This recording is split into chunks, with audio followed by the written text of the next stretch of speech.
All right, Scott, let's go down the Ascent.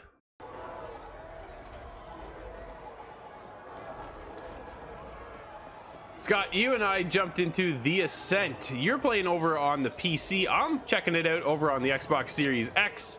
And this is a brand new title from Neon Giant. This team, dude, is 12 people that made this game. I can't believe that. No.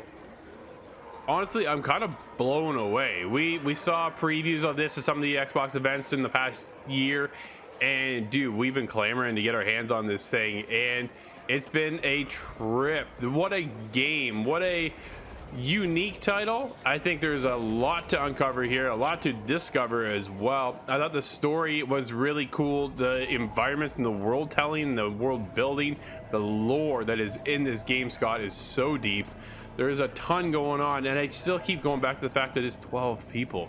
Yeah, they've packed a lot into this, and you mentioned environments, and that's the first thing I believe that got our attention when it was revealed. Yeah. It kind of has that cyberpunk aesthetic, but everything is much grimier, and it does not seem like a happy place. But there's just a lot of busyness in any of the environments you're in, and there's a huge amount of characters walking. It's NPCs that all scatter away as soon as a gun fires.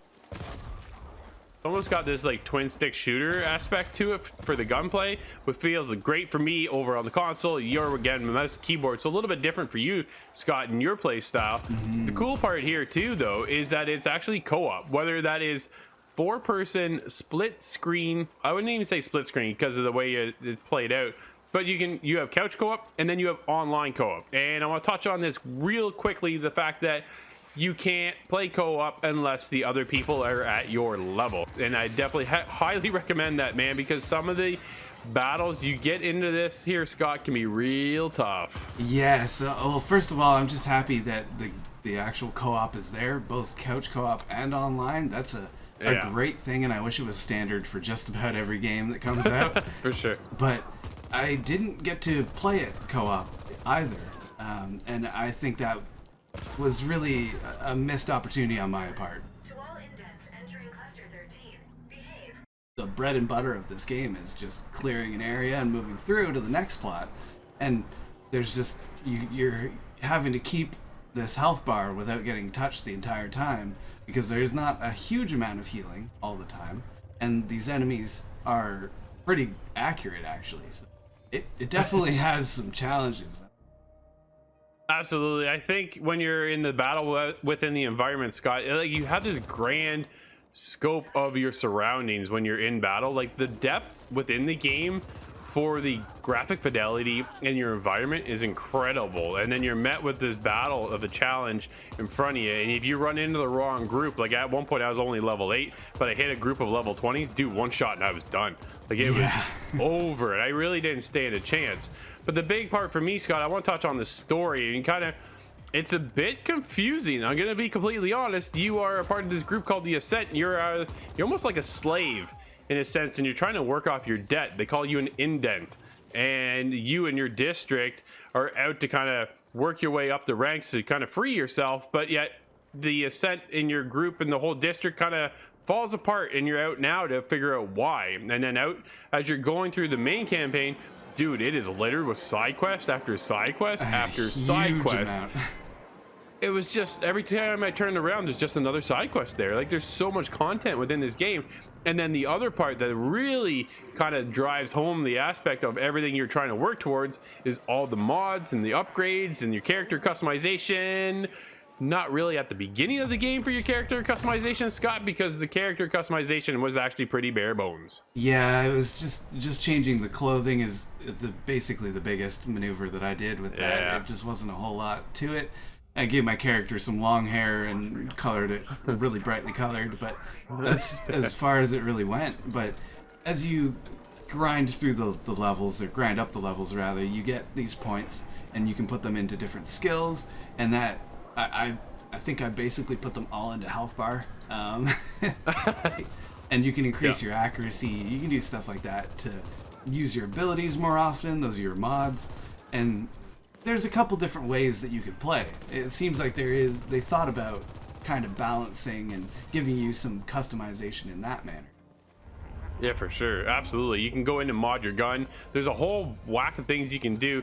And if you mod it yourself, that's okay. You can do that. But if you go to like a fixer who will actually help modify you, then you get other enhancements and things out of that. So there's different ways to kind of do it. In mid battle, you can go ahead and swap out things, or you can go and kind of maybe get a better deal if you go get someone at a shop to help you, and that will help you level up and improve your character and stuff along the way.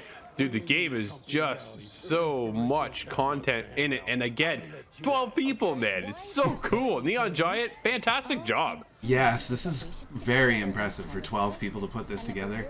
It's almost mind-blowing to see the level of quality that they've produced.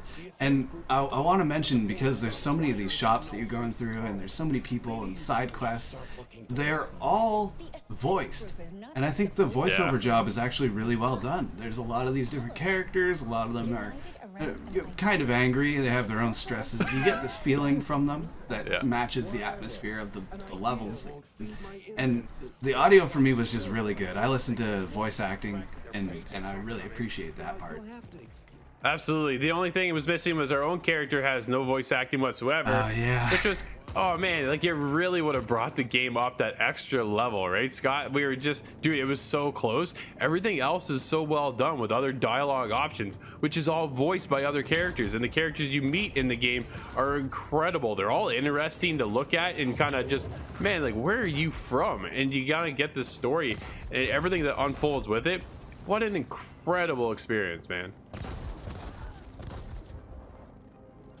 Scott, The Ascent by Neon Giant is a fantastic game. The Ascent is actually better than most AAA games I played this year.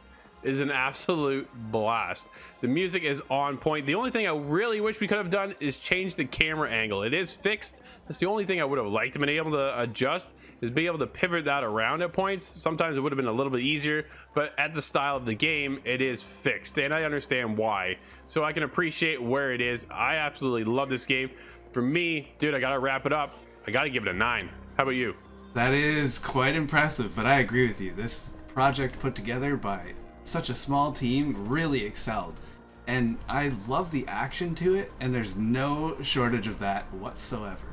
The other positive that stands out to me is the environments and just how busy they are and detailed, and this look about everything. It really gives you this otherworldly feeling. I was really interested in this one, and it did not disappoint. I'm there with a 7.5. I think it's not quite for everybody, but a lot of people are really going to get in. Nice.